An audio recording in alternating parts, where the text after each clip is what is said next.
오늘 로마서 14장 19절에서 23절을 중심으로 덕을 세우기를 힘쓰라 라고 하는 제목으로 하나님 말씀 전하겠습니다. 우리는 지금 로마서 14장에서 믿음으로 거듭난 신자들이 그 믿음을 따라서 이 세상에서 어떻게 살아야 하는지에 대한 내용들을 함께 묵상하고 있습니다. 특별히 지금 이 로마서 14장에서 우상에게 바쳐진 고기를 먹는 문제, 또 나를 지키는 그 문제를 가지고 서로 비난하고 정죄하는 그 일에 대해서 바울 사도가 어떻게 다루고 있는지를 우리가 살펴보고 있습니다. 바울 사도는 이 문제를 단순히 비본질적인 문제의 하나로 가볍게 취급하고 있지 않습니다. 내용의 분량을 봐도 많은 분량, 지금 15장에 가서까지도 이 문제를 같이 다루고 있다고 하는 것은 이런 문제들이 교회 안에서 가벼운 문제가 아니라는 것입니다. 오히려 진리에 관한 것은 분명하게 구별이 되어져서 옳고 그름이 분명합니다. 그러나 비본질적인 그런 문제들 때문에 성도들이 서로 싸우고 다투고 분열하고 상처를 주고받는 그런 일들이 일어나면서 결국에는 교회가 깨어지고 또 교회를 떠나가고 하는 여러 가지 문제들이 나타나는 것을 우리가 보게 됩니다. 그래서 여기서 우리가 살펴야 할 것은 구원받음이라고 하는 것은 구원받은 것으로 끝나는 것이 아니라, 그러면 구원받은 자로서 교회 안에서 어떻게 살아야 하고 성도들과의 관계는 또 어떻게 세워가야 하는지를 이 말씀을 통해서 우리는 보고 또 그 말씀 앞에 유념할 필요가 있는 것입니다. 우리의 구원이라고 하는 것은 예수를 믿음으로 천국 백성이 되었다는 데서 끝나지 않습니다. 우리가 이 땅에서 천국 백성으로 어떻게 살아야 하는지까지 연결된다는 것을 여러 번 여러분들에게 말씀을 드렸습니다. 한번 예수 믿으면 천국 백성, 그것은 구원파식의 구원론입니다.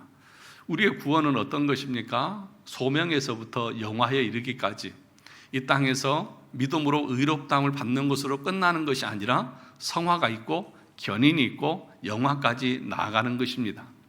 믿음으로 살아가는 사람들은, 믿음으로 거듭난 사람들은 그리스도와의 관계만 생각하는 것이 아니라 그 몸의 지체인 성도들과의 관계도 화평을 이루는 것이 자연스러운 모습인 것입니다. 그러므로 성도들과의 관계 속에서 화평을 누리지 못하고 있다고 하면 나의 신앙은 균형이 깨어진 신앙이라는 사실들을 기억해야 합니다. 믿음이라는 것은 실제적인 삶으로 증명되고 나타나야 하는 것입니다. 믿음과 삶이라고 하는 것은 칭의와 성화처럼 함께 가는 것이지 분리될 수가 없는 것입니다. 구분은 짓지만 분리되지 않습니다. 믿음과 삶이 분리될 수 없습니다. 칭의와 성화가 분리될 수 없습니다. 그러므로 내가 그리스도를 믿는다고 하면 성도들과의 관계도 반드시 바로 세워질 수 있어야 한다는 것입니다.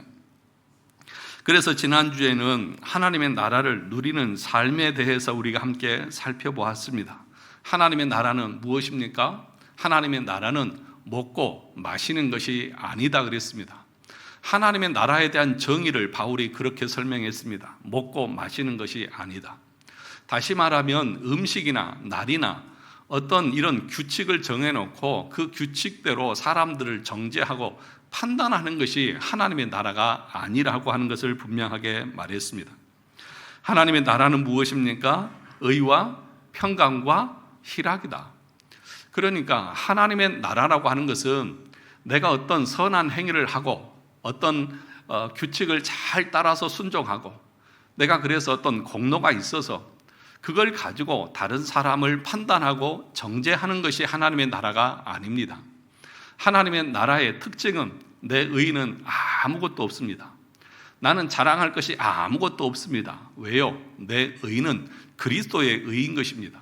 그리스도께서 십자가에서 피 흘려 주신 그 은혜로 내 죄책이 용서함을 받았고 그리스도께서 율법 아래 나셔서 그 율법의 요구를 다 성취하시고 그것을 믿음이라고 하는 수단을 통해서 나에게 주셨으므로 나에게는 어떤 의도 없습니다. 에베소서 2장에서 우리가 봤듯이 누구도 자랑하지 못하게 하려 함이라. 누구도 자기 믿음에 대해서, 자기 행위에 대해서 사람들 앞에 자랑할 수 있는 사람이 없습니다. 여러분들이 마음에 어떤 선한 의도를 가지고 주님을 위해서 애쓰고 수고한 것도 결과적으로는 하나님이 은혜를 주셨기 때문에 가능한 것이다.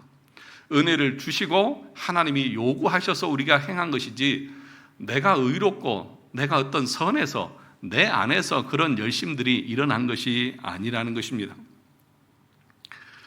우리는 그리스도의 의를 덧입은 자로서 자신의 무가치함과 비참함을 인정하고 그것으로 말미암아 자신을 부인하는 겸손함이 있을 때에 하나님 안에서 평강과 희락을 우리가 누릴 수 있고 공동체가 참으로 기쁨이 있고 평강이 있을 수 있습니다.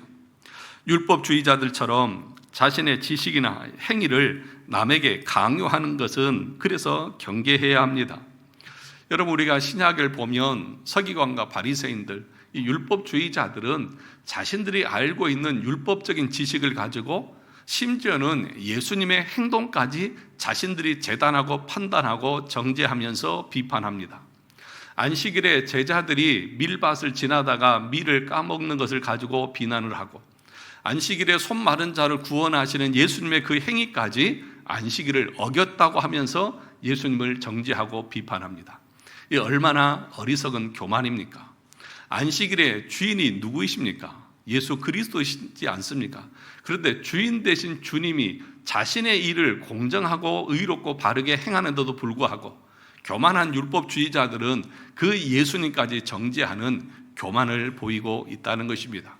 여러분, 이것이 율법주의자들의 모습만 아니라 오늘 우리의 모습일 수도 있다는 것입니다. 주님이 자신의 나라를 위해서 자신이 행하시고 있는 것을 우리는 우리 나름대로 어떤 지식과 규칙을 가지고 하나님의 자녀들을 판단하고 정죄하면서 망하게 하는 그런 일들을 행할 수 있다는 것입니다. 우리가 정죄하고 판단하는 그 사람이 누구입니까? 마귀입니까? 아닙니다. 하나님의 자녀입니다. 어느 정도로 하나님께서 그 자녀를 사랑하시는지 아십니까? 우리 주님께서 자신의 목숨을 주시기까지 사랑하는 자녀다고 분명하게 말씀하고 있습니다. 우리가 비판하고 우리가 정죄하고 판단하는 그 사람은 우리 주님께서 자신의 목숨을 내어놓고 구원한 하나님의 자녀라는 사실. 왜 하나님의 자녀를 우리가 정죄하고 판단해서 그 영혼을 망하게 하느냐는 것입니다. 그러므로 내가 알고 있는 지식이나 내가 행하고 있는 행위를 가지고 나의 기준으로 다른 사람의 신앙이나 행위를 판단하고 정죄하는 것을 우리는 그쳐야 합니다. 그것은 하나님의 나라를 세우는 것이 아니라 오히려 하나님의 나라의 특징인 평강과 희락을 깨트리는 것이고 하나님의 나라를 무너지게 하는 것이라는 사실을 아셔야 합니다. 오늘 본문 20절을 다시 한번 보도록 하겠습니다. 20절 같이 읽어보겠습니다. 음식으로 말미암아 하나님의 사업을 무너지게 하지 말라. 만물이 다 깨끗하되 거리낌으로 먹는 사람에게는 악한 것이라, 그렇게 얘기하고 있습니다. 지금 바울이 뭐라고 말합니까? 우리의 어떤 음식의 규례, 규칙, 내가 생각하는 그런 지식을 가지고 다른 사람을 정죄하고 판단하는 일을 어디에 비유를 하고 있습니까? 20절을 보시면 하나님의 나라를 무너지게 하지 말라. 하나님의 나라라고 그렇게 얘기하고 있습니다. 이 교회의 주인이 누구입니까? 김내선 목사가 호암제일교회는 주인입니다. 아멘을 왜 안 하세요? 호암제일교회 주인이 접니까? 장로님들이십니까? 여러분들이십니까? 아닙니다. 우리 주님이 이 교회의 주인이십니다. 그러므로 주님께서 자신의 사업을 이 교회에서 행하고 계시는 것입니다. 그러면 우리는 누구입니까? 우리는 그 주인에게 위임받은 일을 맡아서 일하는 일꾼에 불과하고 종에 불과합니다. 쉽게 말하면 아르바이트생과도 다르지 않아요. 그냥 불러서 일시켜서 그 일을 하는 것 뿐이에요. 그런데 일꾼이 주인이 시키는 대로 하지 않고 자기들끼리 네가 올래 내가 올래 하면서 서로 다투고 싸우면 그 사업장이 어떻게 되겠습니까? 그래서 우리 주님 뭐라고 말합니까? 이 교회는 내 사업장이다. 왜 내 사업장에 와서 일꾼인 너희들이 깽판을 치면서 내 사업을 무너지게 하느냐?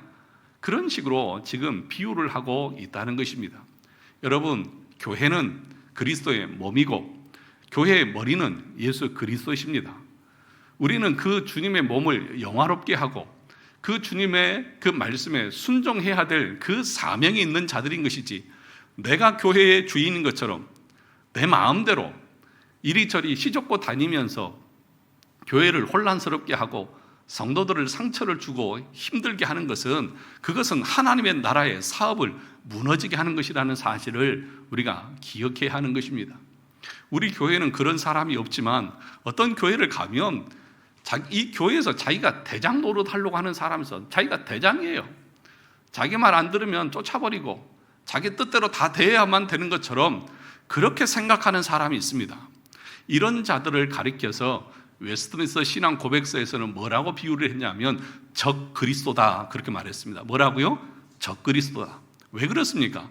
이 하나님의 교회는 하나님의 나라고 주인 되시는 분이 우리 주님이십니다. 그런데 자기가 주인 노릇을 하려고 하고 있어요.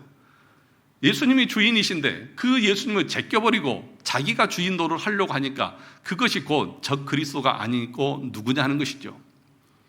여러분, 적 그리스도는 우리 주님이 가만두실까요?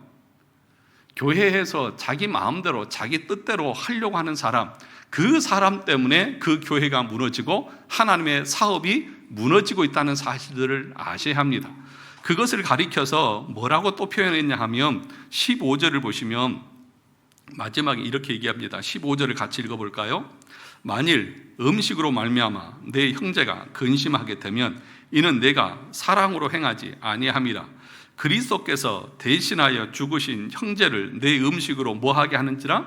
망하게 하는 자다. 하나님의 나라를 무너지게 할 뿐만 아니라 그리스도께서 자신의 목숨을 주고 생명을 구원한 그 자녀를 망하게 하는 일을 하고 있다. 교회 안에서 대장 노릇 하려고 하지 마시기 바랍니다.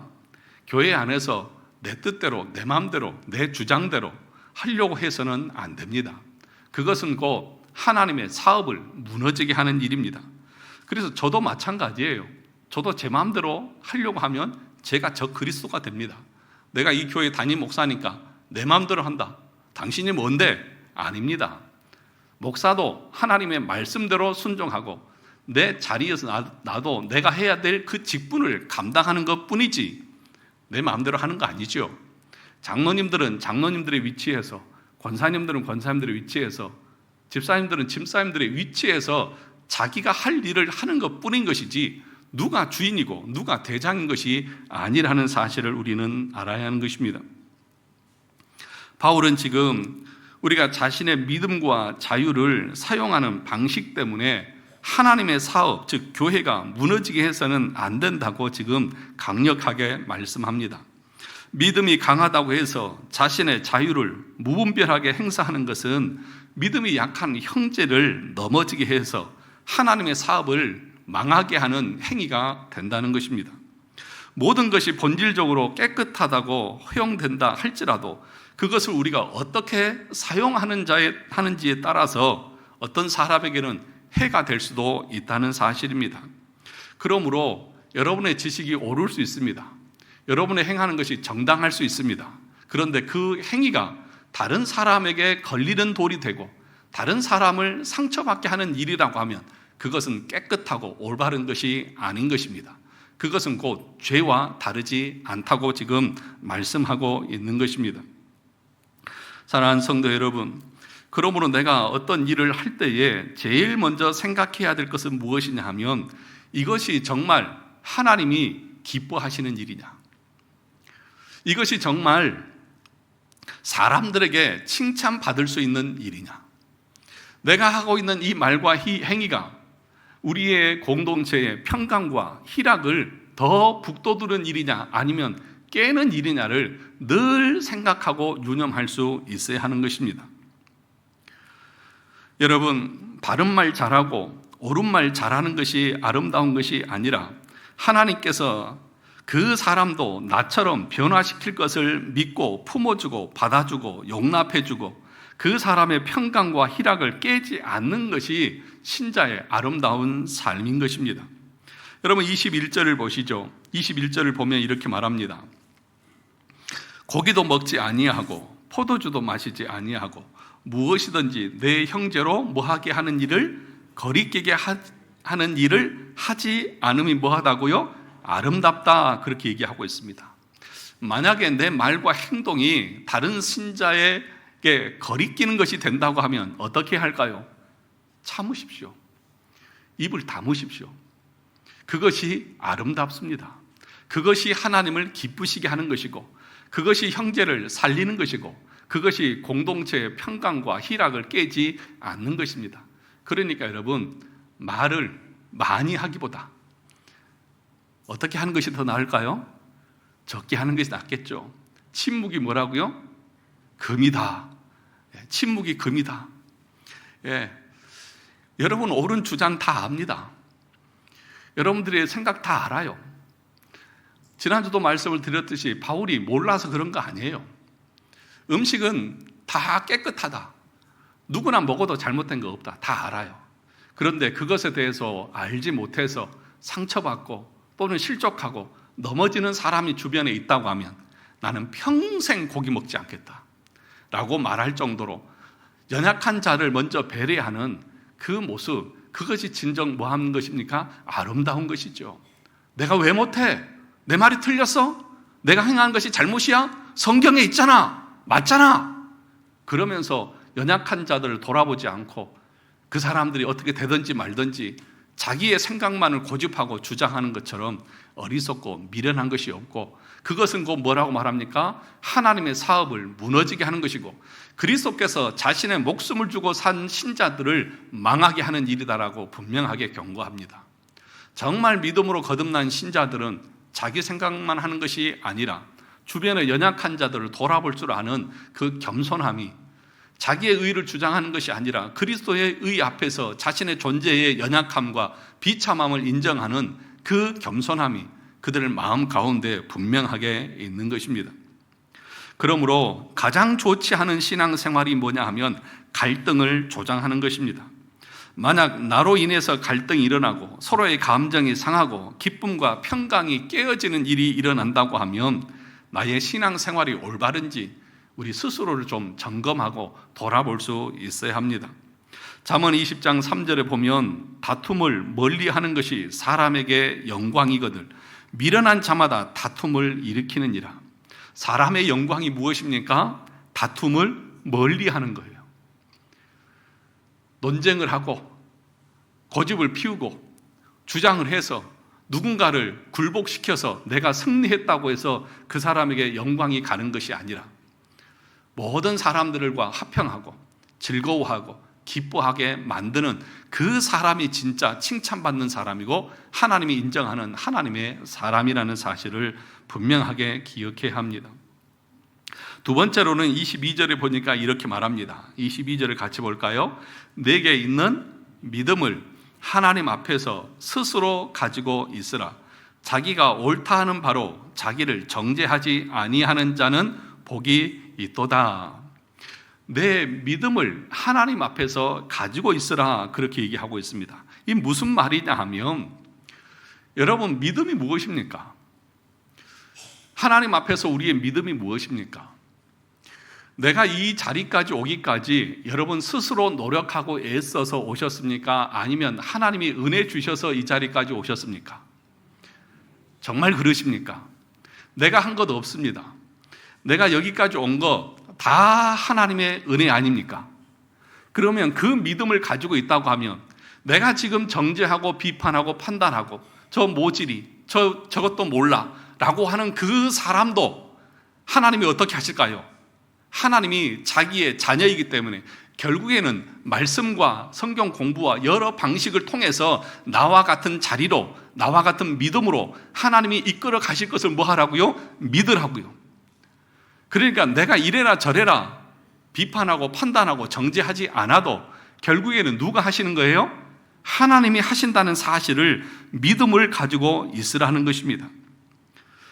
바울이 고린도전서 15장 10절에서 하는 고백을 우리가 다 알지 않습니까? 그러나 내가 나된 것은 하나님의 은혜로 된 것이니 내게 주신 그의 은혜가 헛되지 아니하여 내가 모든 사도보다 더 많이 수고하였으나 내가 한 것이 아니요 오직 나와 함께 하신 하나님의 은혜로다. 신약에 있어서 바울 사도보다 더 헌신적으로 주의 일을 감당한 사람은 없을 것입니다. 우리가 성경을 통해서 알다시피 얼마나 많이 수고했습니까? 죽을 고비를 얼마나 많이 넘겼고 태장을 몇 번을 맞고 자기가 당한 그 고난과 죽음의 위기를 설명하는 것을 우리 다 들었지 않습니까? 그런데 그렇게 하면서까지 끝까지 그 일을 감당할 수 있었던 것은 무엇 때문이라고요? 하나님의 은혜 때문이다. 여러분, 바울 사도는 자기가 말하고 있는 것처럼 다른 사도들보다 더 많이 수고했어요. 사도들 중에서 제일 많이 수고했어요. 그렇다고 사도 바울이 야 베드로, 야 야고보, 야 요한, 너 왜 나처럼 안 해? 그렇게 사도 바울이 주장한 거 보셨습니까? 바울이 지금 마지막에는 뭐라고 말합니까? 나의 다 된 것은 오직 하나님의 은혜로 된 것이다. 그래서 다른 사람의 신앙이나 그 어떤 것에 대해서 불평하거나 지적하거나 판단하지 않아요. 나에게 주신 그 직분과 그 은혜에 대해서 모든 것이 하나님의 은혜로 된 것을 고백하고 나갈 뿐이지, 내가 이렇게 열심히 했으니까 너도 이렇게 열심히 해야지 라고 하면서 정죄하지 않는다는 거예요. 저와 여러분 가운데에도 이런 믿음이 있기를 원합니다. 여러분, 저와 여러분은 어떤 존재들입니까? 허물과 죄로 죽었던 자들 아닙니까? 우리가 지난주에 배웠던 것처럼 우리 안에는 원죄로 말미암아서 뭐가 일어납니까? 계속해서 샘에서 물이 솟아오듯이 계속해서 우리 안에서 뭐가 나와요? 죄가 나와요. 우리 안에서 나오는 것은 다 죄예요. 그런데 내가 죄 지은 걸 가지고 하나님 앞에 설 자격이 아무도 없는데 다른 사람을 책망하고 지적하고 판단할 그럴 자격이 나에게 뭐가 있냐고요. 여러분, 그래서 이런 교리적인 것을 우리가 조금만 알아도 내가 행하는 것은 말하는 것 다 죄인데 내 안에서 샘이 계속해서 쏟아오르는 것처럼 내 안에서 계속해서 죄가 흘러나오는데 내가 어떤 의의를 가지고 어떤 공로를 가지고 다른 사람의 신앙이나 행위들을 판단하고 정죄할 수 있습니까? 절대로 없다는 사실을 말합니다. 저와 여러분들이 그렇게 하지 않아도 하나님께서 자신의 택한 자녀들, 백성들, 설교자의 설교를 통해서 말씀의 교훈을 통해서 이끌어 가실 것이고 변화시켜 나갈 것을 믿을 수 있기를 주님의 이름으로 축원합니다. 그래서 바울이 또 뭐라고 말하냐면 22절을 다시 한번 보시면 중간에 자기가 옳다 하는 바로 자기를 정죄하지 아니하는다는 무엇이 있다고요? 복이 있다. 그러니까 이 말씀은 무슨 얘기냐 하면 옳은 소리, 바른 소리 많이 하지 말라는 거예요. 네가 한 그 바른 소리가 옳다고 하는 그 주장이 나중에는 네 발목을 잡을 것이다. 그런 얘기를 지금 하고 있는 말씀인 것입니다. 무슨 얘기예요? 여러분, 옳은 소리 잘 하시잖아요. 저도 옳은 말 좀 잘하거든요. 근데 가끔씩 뒤돌아보면 내가 그 주장했던 것을 내가 지키지 못할 때 있잖아요. 여러분, 우리가 내가 말하는 것을 다 지킬 수 있습니까? 여러분 다 지키시나요? 못 지키잖아요. 지금은 내가 할 수 있을지 몰라요. 지금은 내가 하고 있으니까 큰 소리 칠지 몰라요. 주일성수, 11조, 봉사 또는 전도, 새벽기도 나오는 거 여러 가지 나는 하는데 너는 왜 안 해? 이렇게 말할 수 있을지 몰라요. 그런데 여러분, 상황이 바뀌어서 내가 그것을 지키지 못할 상황이 올 수도 있어요, 없어요? 있어요. 우리는 유한한 인간이기 때문에 내가 말하는 거 다 지킬 수 없어요. 그렇게 이렇게 해라 저렇게 해라 다 했는데 나중에 가보니까 나는 못 지켜. 나는 지키지 않아. 그러면 다른 사람이 뭐라고 할까요? 아니, 그렇게 얘기하더니 당신은 왜 안 하시냐고. 어떤 사람들은 저한테도 그래요. 목사님 그렇게 설교했고 왜 목사님 안 지키세요? 여러분, 제가 다 지킬 수 있어서 이렇게 얘기하는 걸까요? 아니에요. 목사는 설교자이니까 이렇게 하나님의 말씀을 하고 있는 것이지, 제가 다 지킬 수 있어서 이 말씀을 하고 있는 게 아니에요. 그러므로 여러분들이 설교를 듣고, 아니 목사님은 안 지키시면서 왜 우리에게 하십니까? 이렇게 말하는 사람은 진짜 어리석은 사람인 거예요. 그럼 설교자가 자기가 하는 것만 한다고 하면 설교를 할 수 있을까요? 못하죠. 이 말씀은 우리가 서로 각자에게 옳은 소리 하지 말라는 거예요. 정의를 부르지 말라는 거예요. 그 정의가, 그 옳은 것이 결국에는 당신의 발목을 잡을 것이고 당신을 넘어지게 할 것이다. 그 말씀을 하고 있는 것입니다. 그래서 마태복음 12장 36절, 37절에서 이렇게 말합니다. 내가 너희에게 이르노니 사람이 무슨 악한 말을 하든지 심판날에 이에 대하여 신문을 받으리니 내 말로 의롭다함을 받고 내 말로 정죄함을 받으리라. 내 말로 의롭다함을 받고 내 말로 정죄함을 받으리라. 그러니까 지금 22절에서 자기가 옳다 하는 바로 자기를 정죄하지 아니하는 자는 복이 있는 거예요. 하나님 앞에서 우리의 말과 우리의 모든 것을 내 입으로 직고하게 될 것입니다. 그렇게 옳은 걸 주장하고 그렇게 정의를 부르짖고, 그런데 뒤에서 보니까 자기도 지키지 않아요. 자기도 못해요. 그러면서 사람들 앞에서 자기는 다 지킬 수 있는 것처럼 잘난 체하고 정의를 부르짖고 자기 의를 주장하고 있는 거예요. 얼마나 외식적이고 이중인격적인 그런 모습입니까? 그런 자들은 하나님이 심판하실 것입니다. 그렇게 말하지 않는 자가 어떤 자라고요? 복이 있는 자라고요. 여러분의 입술이 복되려고 하면 여러분이 가지고 있는 신앙관 가지고 다른 사람 재단하고 판단하지 마세요. 그러면 여러분도 그런 것으로 심판이나 판단받지 않습니다. 그래서 잠언 18장 7절에도 이런 말씀이 있습니다. 미련한 자의 입은 멸망을 자초하고 그 입술은 자기 영혼의 올무가 되느니라. 미련한 자의 입은 멸망을 자초하고 그 말이 자기에게 올무가 되어진다. 여러분, 그러므로 말 함부로 하는 게 아니에요. 옳은 것 주장 함부로 하는 것 아니에요. 여러분이 하나님이라고 하면 그렇게 하셔도 돼요.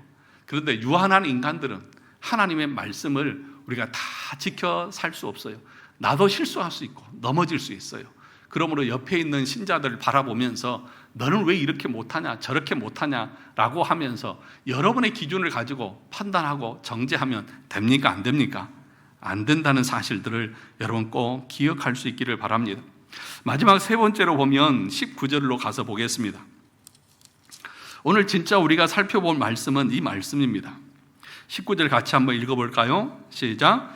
그러므로 우리가 화평의 일과 덕을 세우는 일을 힘쓰나니, 그러므로 우리가 화평의 일과 덕을 세우는 일을 힘쓰나니, 그렇게 말합니다. 그러므로 라고 하는 말은 앞에서 음식과 날에 대한 그 규례들의 그 모든 것들의 최종적인 결론이 뭐냐? 그것들이 중요한 것이 아니라 정말 중요한 것은 뭐라는 것이에요? 22절에 뭐라고 말하는 겁니까? 아니, 19절에 화평의 일과 덕을 세우는 것이다. 그러니까 내가 하는 그 모든 신앙에 있어서 가장 중요하고 핵심적인 일은 뭐냐? 공동체의 화평, 공동체의 덕을 세우는 일이 되어져야 된다. 다툼을 피하고 조화롭고 평화로운 관계를 만들어가는 것, 그것이 우리 신앙생활에 있어서 가장 중요한 핵심적인 것이라는 사실을 말합니다. 로마서 12장 8절을 가서 볼까요? 18절을 앞에 한 장만 올라가셔서 로마서 12장 18절을 같이 한번 보겠습니다. 같이 읽어보겠습니다. 시작. 할 수 있거든 너희로서는 모든 사람과 더불어 뭐하라? 화목하라. 할 수 있거든 너희는 모든 사람과 화목하라. 근데 여기서 말하는 모든 사람은 어떤 사람을 말하냐 하면 불신자들입니다. 신자들이 세상과의 관계 속에서 어떻게 살아가야 되느냐? 할 수만 있으면 화목해라.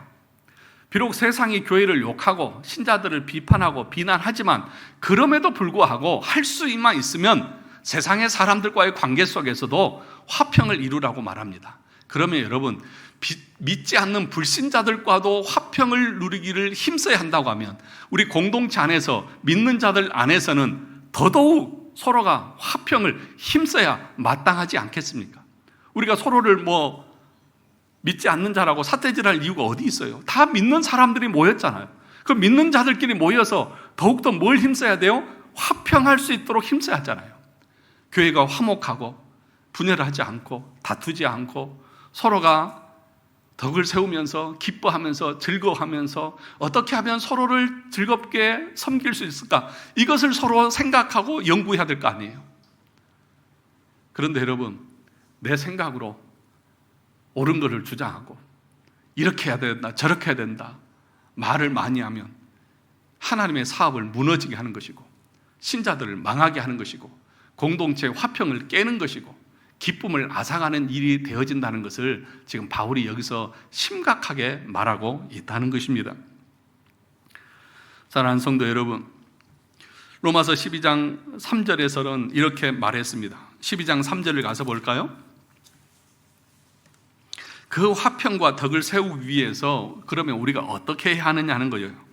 12장 3절을 다시 보겠습니다. 시작. 내게 주신 은혜로 말미암아 너희 각 사람에게 말하노니 마땅히 생각할 그 이상의 생각을 품지 말고 오직 하나님께서 각 사람에게 나누어 주신 믿음의 분량대로 지혜롭게 생각하라.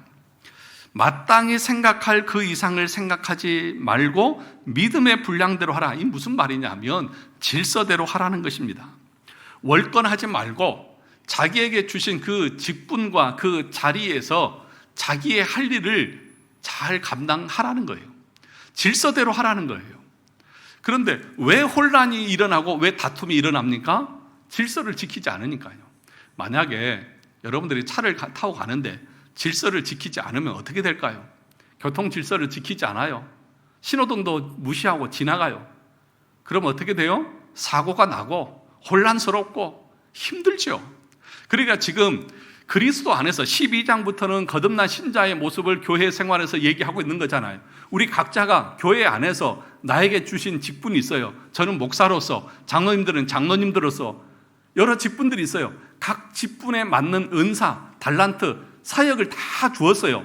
자기에게 있는 그 직분을 가지고, 은사를 가지고 하나님의 교회를 섬기는 거예요. 그런데 장로님이 목사님 역할을 하려고 그러고 집사님들이 장로님 역할을 하려고 그러고 그렇게 서로 혼란스럽게 질서를 무시해버리고 당신만 이 교회의 주인이냐? 당신만 이 교회의 신자냐? 하면서 그렇게 서로 월권을 하게 되면 교회가 어떻게 될까요?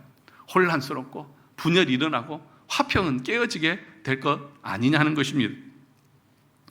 사랑하는 성도 여러분, 우리는 서로 자신에게 주어진 그 위치에서 겸손하게 하나님의 교회를 섬기는 것입니다. 칼빈은 그래서 기독교 강요에서 교회의 질서는 신성한 것이다 그렇게 말했습니다. 왜냐하면 이 질서는 하나님께서 세우신 것이기 때문에 그렇다고 말했습니다. 교회에서 최종 권위는 어디에 있습니까? 하나님의 말씀인 성경에 있습니다.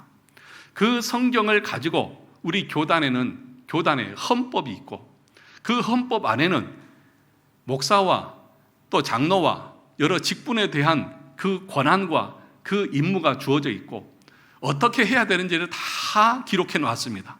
그 질서대로 교회를 다스리고 섬겨 나가면 아무 문제 없고 평안할 것이죠. 그런데 왜 교회가 혼란스럽고 힘들어집니까?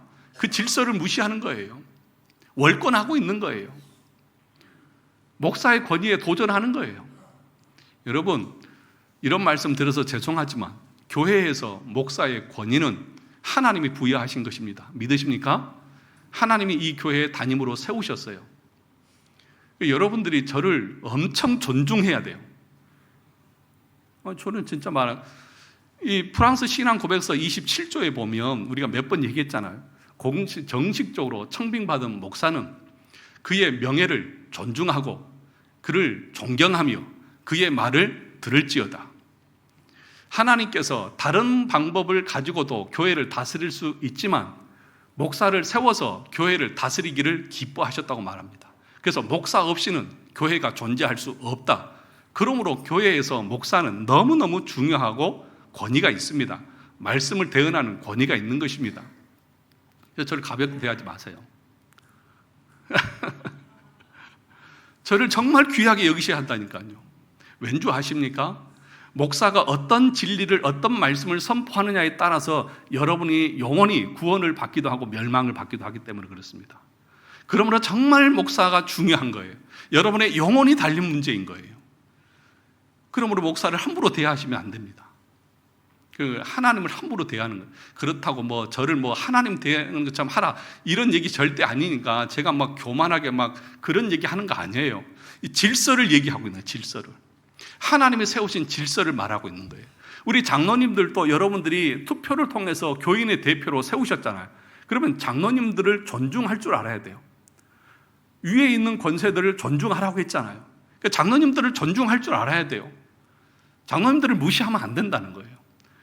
그분들이 그 직분을 감당할 때 여러분들이 순종하고 받아들이고 또 같이 협력할 수 아는 그런 마음을 가지고 있을 때에 교회가 건강하게 평강 가운데 희락을 누리는 그런 교회가 될 수 있는 것 아니겠습니까? 그러므로 12장 3절에서 분명하게 말합니다. 하나님께서 각 사람에게 나누어 주신 멋대로 믿음의 분량대로 봉사하라고 그렇게 분명하게 우리에게 가르치고 있는 것입니다. 뿐만 아니라 마가복음 9장 50절에 보면 이렇게 말합니다. 우리 마가복음 9장 50절에 가서 볼까요? 마가복음 9장 50절입니다.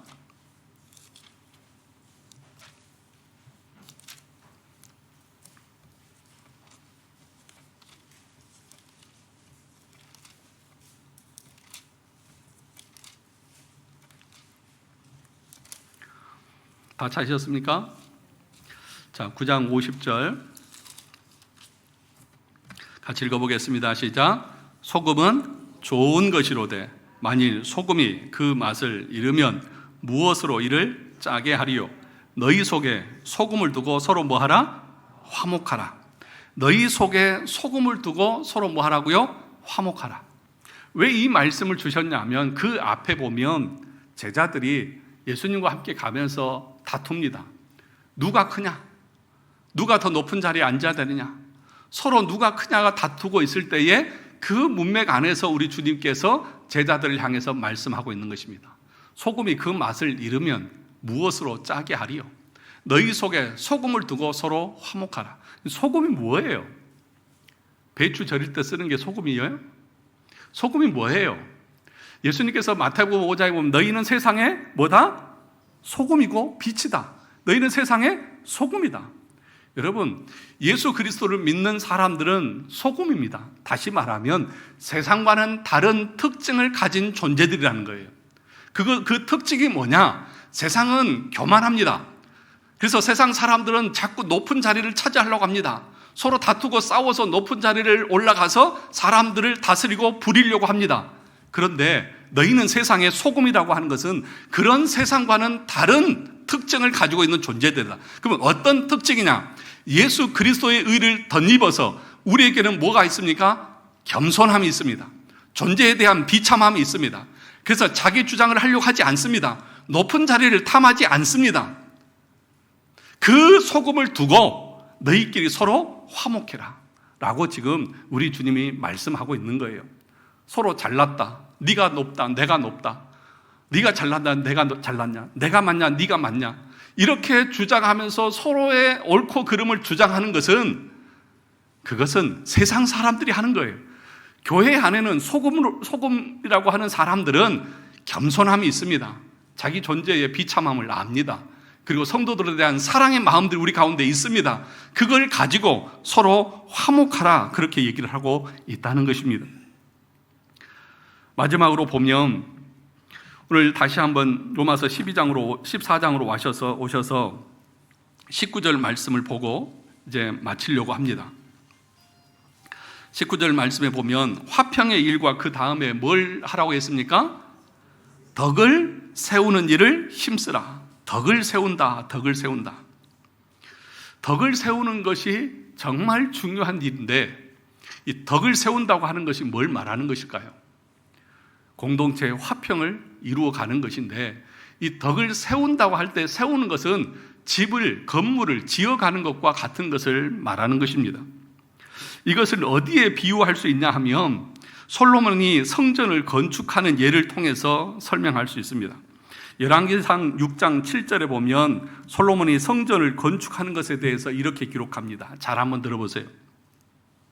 이 성전은 건축할 때에 돌을 그 뜨는 곳에서 다듬고 가져다가 건축하였으므로 건축하는 동안에 성전 속에서는 방망이나 도끼나 모든 철 연장 소리가 들리지 아니하였으며, 그렇게 말합니다. 그러니까 성전을 건축할 때에 솔로몬이 그 필요한 재료들을 어디서 가져옵니까? 돌은 채석장에서 가져오잖아요.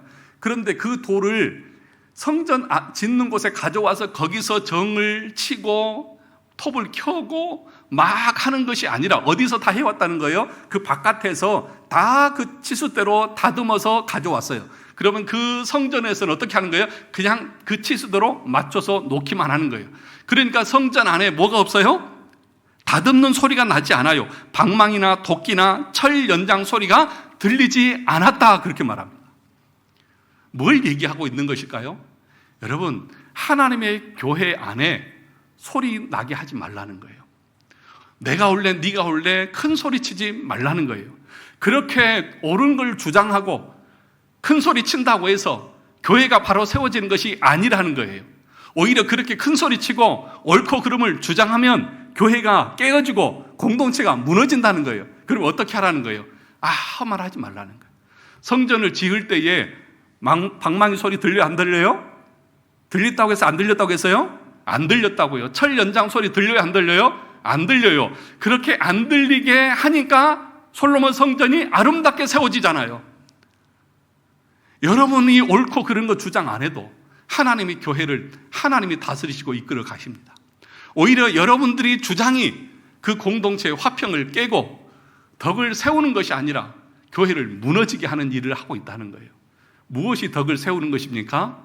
하나님의 교회 공동체에서 입 다물고, 만약에 불편한 것이 있고 부족한 것이 있으면 어떻게 하면 돼요? 그냥 조용히 하나님의 은혜를 구하고 기도하시면 됩니다. 그러면 하나님이 알아서 하나님의 교회를 세워 가십니다. 믿으십니까? 이것이 공동체를 세우는 하나님의 말씀인 것입니다. 그러므로 우리에게 뭘 말하고 있습니까? 화평의 일과 덕을 세우는 일에 힘쓰라. 그것이 거듭난 신자의 참된 모습이고 아름다운 신자의 모습이다. 우리 교회 안에는 제가 와서 지금까지 큰 소리 난 적 없지만 앞으로도 큰 소리 내지 않기를 주님의 이름으로 축원합니다. 누군가에게 연약한 모습이 있고 부족한 모습이 있을 수 있습니다. 그러나 하나님이 하십니다. 부족함은 부족한 대로 쓰시고 또 다듬어서 쓰시고 하나님은 그렇게 일하십니다. 여러분들이 큰 소리 치지 않아도, 여러분들이 옳다 그르다 정의를 외치지 않아도 하나님의 교회는 하나님이 이끌어 가십니다. 오히려 입을 다물고 조용한 것이 교회를 더 화평하게 만들고 교회의 덕을 세우는 일이고 사람을 살리는 일이라는 사실을 기억하면서 우리의 신앙이 옳고 바르게 세워져 갈 수 있기를 주님의 이름으로 축원합니다.